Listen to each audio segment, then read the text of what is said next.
أعوذ بالله من الشيطان الرجيم. بسم الله الرحمن الرحيم. ألف لام را. تلك آيات الكتاب المبين. إنا أنزلناه قرآنا عربيا لعلكم تعقلون. نحن نقص عليك أحسن القصص بما أوحينا إليك هذا القرآن وإن كنت من قبله لمن الغافلين. إذ قال يوسف لأبيه يا أبت إني رأيت 11 كوكبا والشمس والقمر رأيتهم لي ساجدين. قال يا بني لا تقصص رؤياك على إخوتك فيكيدوا لك كيدا إن الشيطان للإنسان عدو مبين. وكذلك يجتبيك ربك ويعلمك من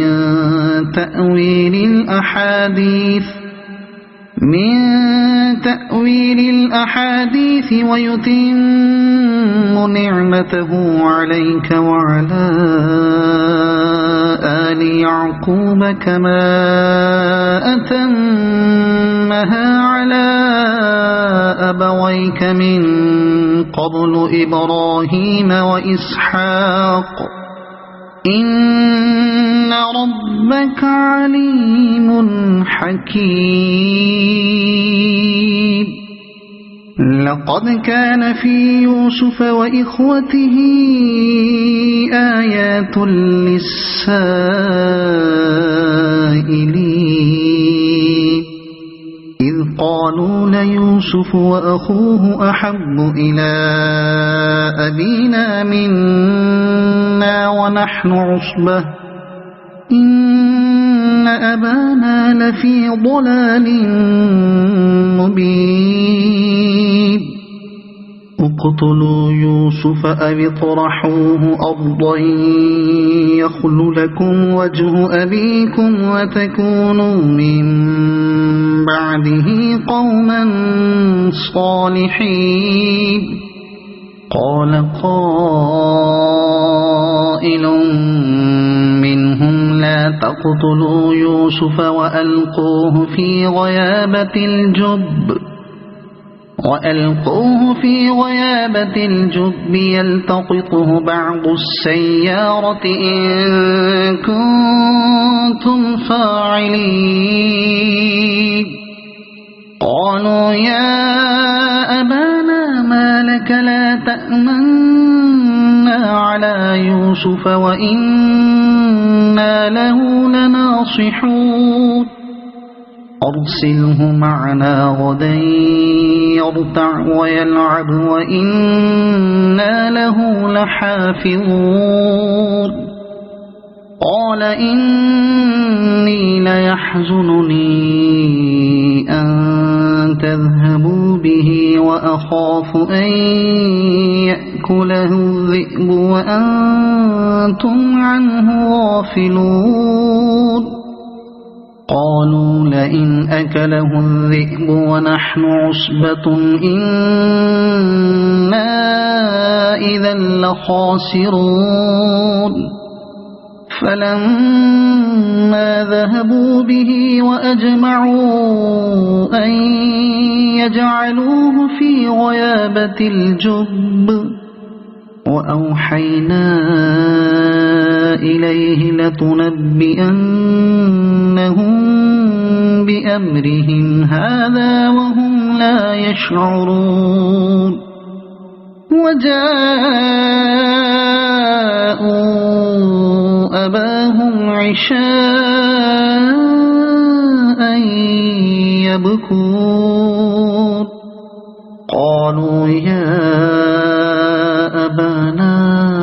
إنا ذهبنا نستبق وتركنا يوسف عند متاعنا فأكله الذئب وما أنت بمؤمن لنا ولو كنا صادقين وجاءوا على قميصه بدم كذب قال بل سولت لكم أنفسكم أمرا فصبر جميل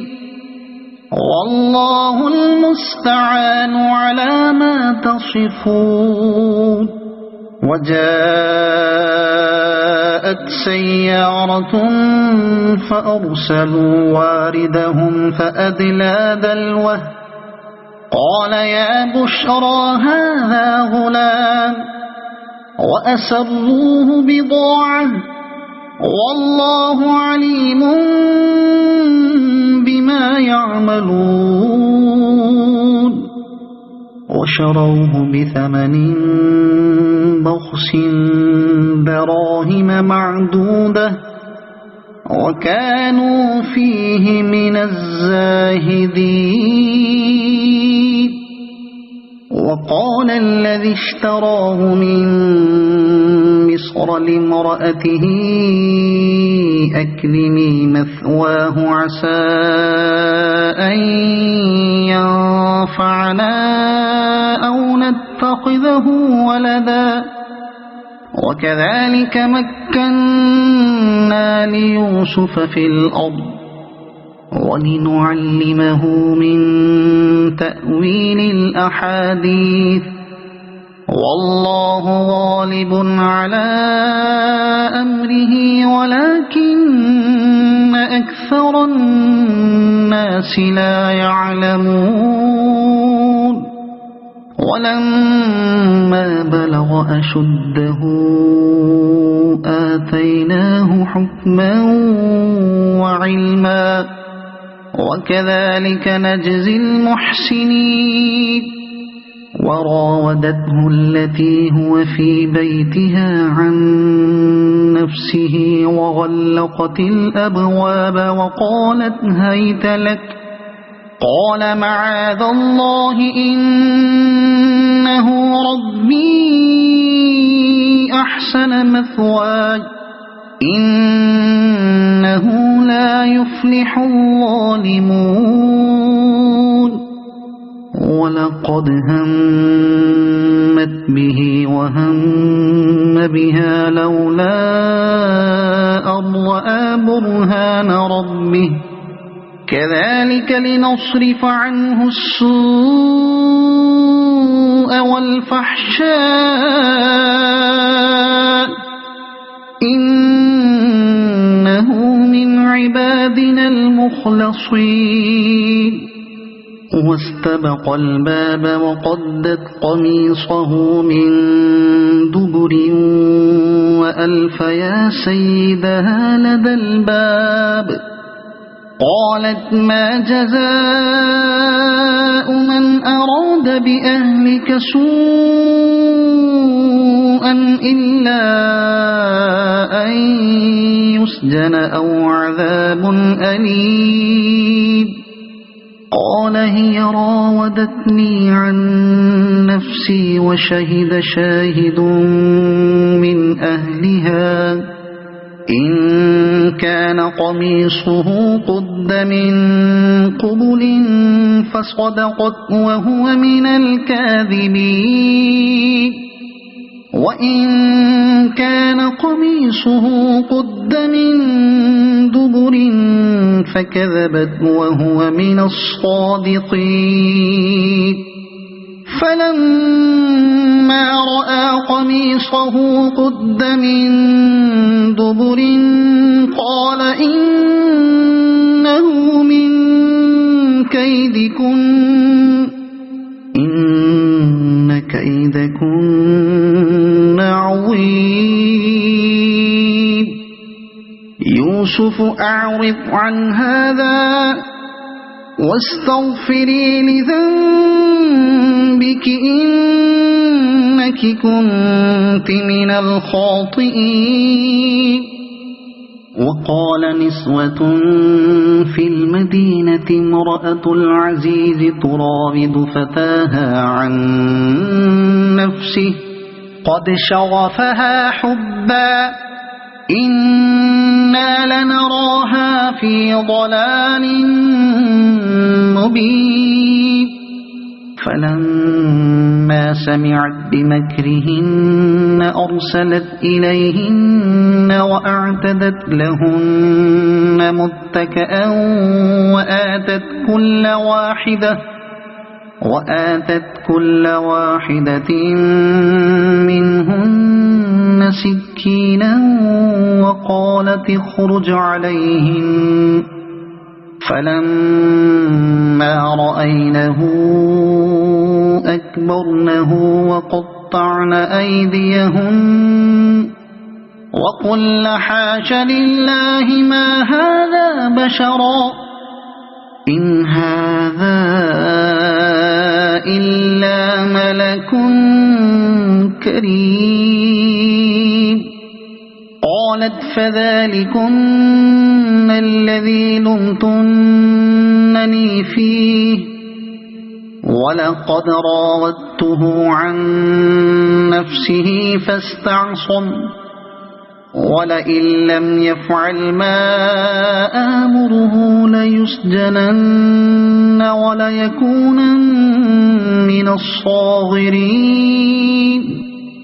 قال رب السجن أحب إلي مما يدعونني إليه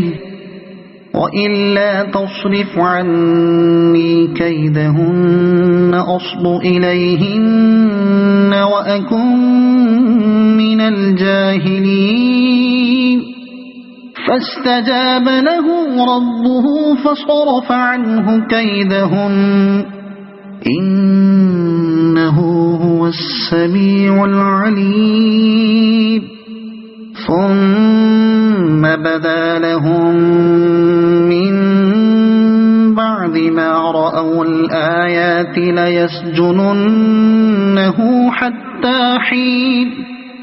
ودخل معه السجن فتيان قال أحدهما إني أراني أعصر خمرا وقال الآخر إني أراني أحمل فوق رأسي خبزا تأكل الطير منه نبئنا بتأويله إنا نراك من المحسنين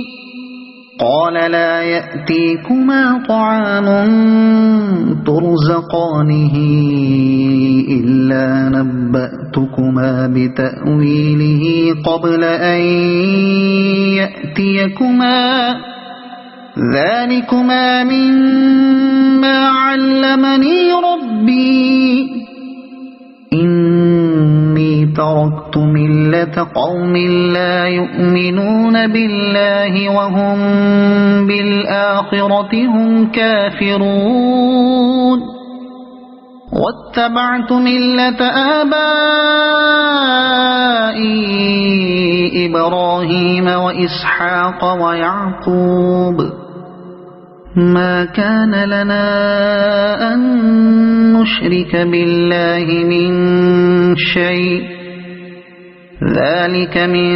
فضل الله علينا وعلى الناس ولكن أكثر الناس لا يشكرون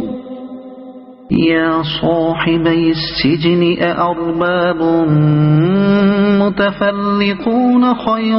أم الله الواحد القهار ما تعبدون من دونه إلا أسماء سميتموها أسماء سميتموها أنتم وآباؤكم ما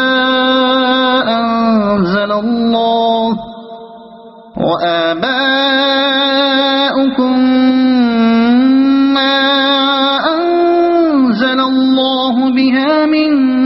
سلطان إن الحكم إلا لله أمر ألا تعبدوا إلا إياه ذلك الدين القيم ولكن أكثر الناس لا يعلمون يا صاحبي السجن أما أحدكما فيسقي ربه خمرا وأما الآخر فيصلب فتأكل الطير من رأسه قضي الأمر الذي فيه تستفتيان وقال للذي ظن أنه ناج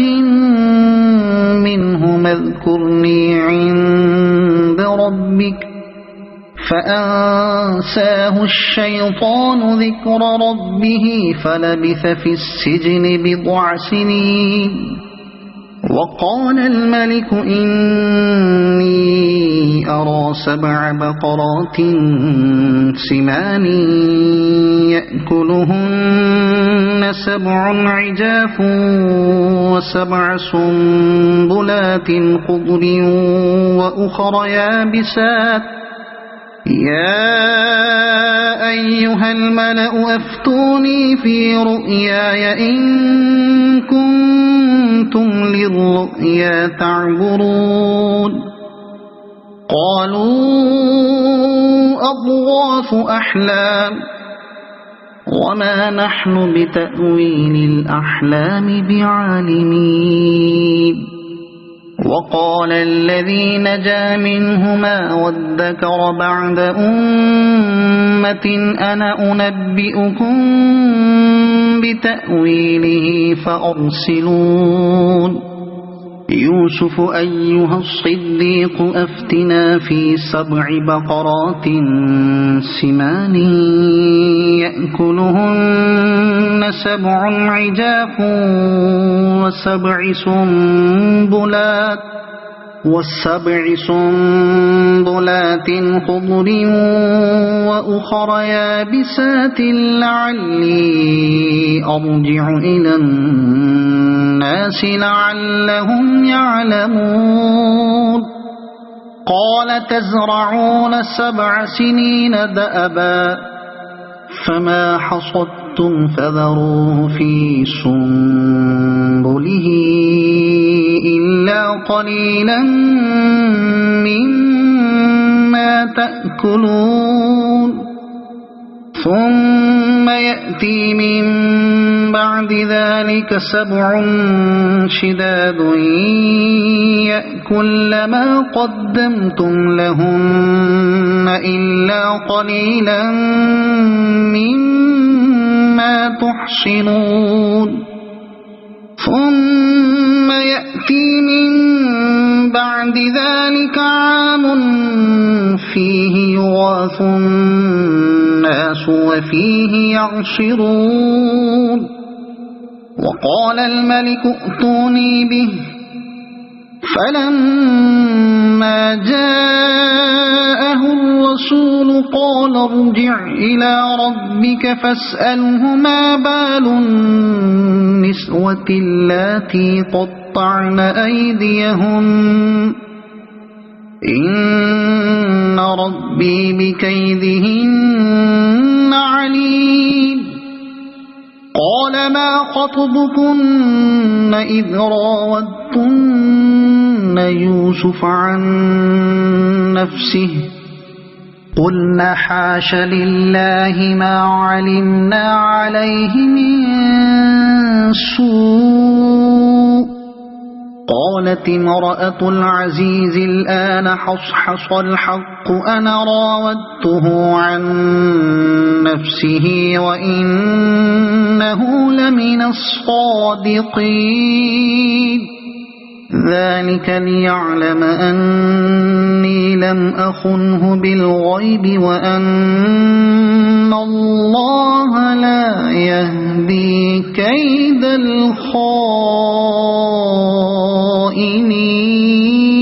الخائنين وما أبرئ نفسي إن النفس لأمارة بالسوء إلا ما رحم ربي إن ربي غفور رحيم وقال الملك ائتوني به أستخلصه لنفسي فلما كلمه قال إنك اليوم لدينا مكين أمين قال اجعلني على خزائن الأرض إني حفيظ عليم وكذلك مكنا ليوسف في الأرض يتبوأ منها حيث يشاء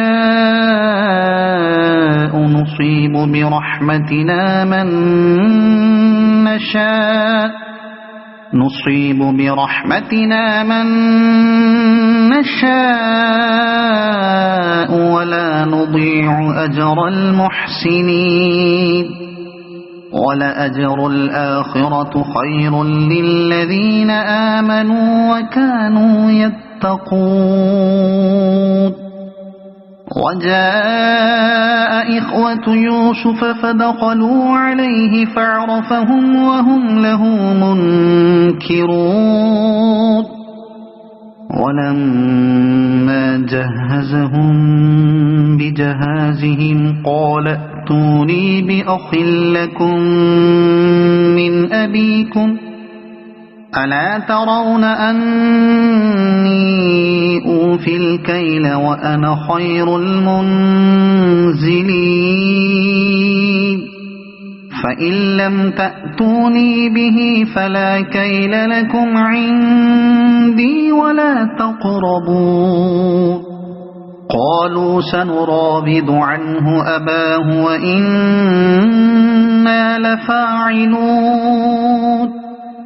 وقال لفتيانه اجعلوا بضاعتهم في رحالهم لعلهم يعرفونها إذا انقلبوا إلى أهلهم لعلهم يرجعون فلما رجعوا إلى أبيهم قالوا يا أبانا منع منا الكيل فأرسل معنا أخانا نكتل وإنا له لحافظون قال هل آمنكم عليه إلا كما أمنتكم على أخيه من قبل فالله خير حافظا وهو أرحم الراحمين ولما فتحوا متاعهم وجدوا بضاعتهم ردت إليهم قالوا يا أبانا ما نبغي هذه بضاعتنا ردت إلينا ونمير أهلنا ونحفظ أخانا ونزداد كيل بعيد ذلك كيل يسير قال لن أرسله معكم حتى تؤتون موثقا من الله لتأتون تأمرونني به إلا أن يحاط بكم فلما آتوه موثقهم قال الله على ما نقول وكيل وقال يا بني لا تدخلوا من باب واحد وادخلوا من أبواب متفرقة وما أغني عنكم من الله من شيء إن الحكم إلا لله عليه توكلت وعليه فليتوكل المتوكلون ولما دخلوا من حيث أمرهم أبوهم ما كان يغني عنهم من الله من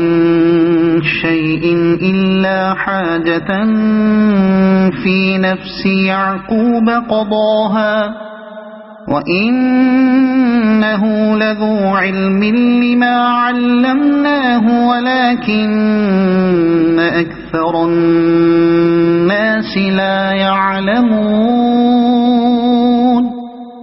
ولما دخلوا على يوسف آوى إليه أخاه قال إني أنا أخوك فلا تبتئس بما كانوا يعملون فلما جهزهم بجهازهم جعل السقاية في رحل أخيه ثم أذن مؤذن أيتها العير إنكم لسارقون قالوا وأقبلوا عليهم ماذا تفقدون قالوا نفقد صواع الملك ولمن جاء به حمل بعير وأنا به زعيم قالوا تالله لقد علمتم ما جئنا لنفسد في الأرض وما كنا سارقين قالوا فما جزاؤه إن كنتم كاذبين قالوا جزاؤه من وجد في رحله فهو جزاؤه كذلك نجزي الظالمين فبدأ بأوعيتهم قبل وعاء أخيه ثم استخرجها من وعاء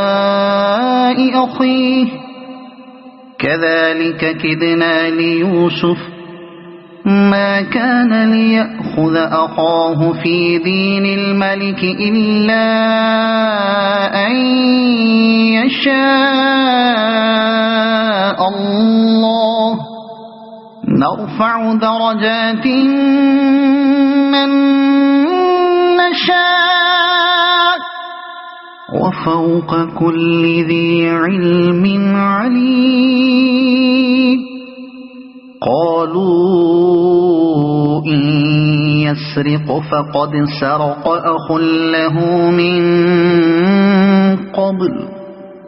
فأسرها يوسف في نفسه ولم يبدها لهم قال أنتم شر مكانا والله أعلم بما تصفون قالوا يا أيها العزيز إن له أبا شيخا كبيرا فخذ أحدنا مكانه إنا نراك من المحسنين قال معاذ الله أن نأخذ إلا من وجدنا متاعنا عنده إنا إذا لظالمون فلما استيئسوا منه خلصوا نجيا قال كبيرهم ألم تعلموا أن أباكم قد أخذ عليكم موثقا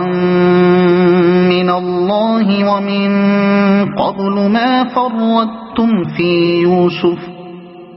فلن أبرح الأرض حتى يأذن لي أبي أو يحكم الله لي وهو خير الحاكمين ارجعوا إلى أبيكم فقولوا يا أبانا إن ابنك سرق وما شهدنا إلا بما علمنا وما كنا للغيب حافظين واسأل القرية التي كنا فيها والعير التي أقبلنا فيها وإنا لصادقون قال بل سولت لكم أنفسكم أمرا فصبر جميل عسى الله أن يأتيني بهم جميعا إنه هو العليم الحكيم وتولى عنهم وقال يا أسفا على يوسف وابيضت عيناه من الحزن فهو كظيم قالوا تالله تفتأ تذكر يوسف حتى تكون حرضا أو تكون من الهالكين قال إنما أشكو بثي وحزني إلى الله وأعلم من الله ما لا تعلمون يا بني يذهبوا فتحسسوا من يوسف وأخيه ولا تيأسوا من روح الله إنه لا ييأس من روح الله إلا القوم الكافرون فلما دخلوا عليه قالوا يا أيها العزيز مسنا وأهلنا الضر وجئنا ببضاعة مزجاة فأوف لنا الكيل وتصدق علينا إن الله يجزي المتصدقين قال هل علمتم ما فعلتم بيوسف وأخيه إذ أنتم جاهلون قالوا أئنك لأنت يوسف قال أنا يوسف وهذا أخي قد من الله علينا إنه من يتق ويصبر فإن الله لا يضيع أجر المحسنين قالوا تالله لقد آثرك الله علينا وإن كنا لخاطئين قال لا تثريب عليكم اليوم يغفر الله لكم وهو أرحم الراحمين اذهبوا بقميصي هذا فألقوه على وجه أبي يأت بصيرا وَأْتُونِي بِأَهْلِكُمْ أَجْمَعِينَ وَلَمَّا فَصَلَتِ الْعِيرُ قَالَ أَبُوهُمْ إِنِّي لَأَجِدُ رِيحَ يُوسُفَ لَوْلَا أَن تُفَنِّدُونِ قَالُوا تَاللَّهِ إِنَّكَ لَفِي ضَلَالِكَ الْقَدِيمِ فَلَمَّا جاء البشير ألقاه على وجهه فارتد بصيرا قال ألم أقل لكم إني أعلم من الله ما لا تعلمون قالوا يا أبانا استغفر لنا ذنوبنا إنا كنا خاطئين قال سوف أستغفر لكم ربي إنه هو الغفور الرحيم فلما دخلوا على يوسف آوى إليه أبويه وقال ادخلوا مصر إن شاء الله آمنين ورفع أبويه على العرش وخروا له سجدا وقال يا أبت هذا تأويل رؤياي من قبل قد جعلها ربي حقا وقد أحسن بي إذ أخرجني من السجن وجاء بكم من البدو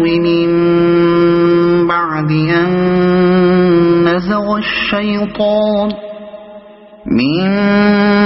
بعد أن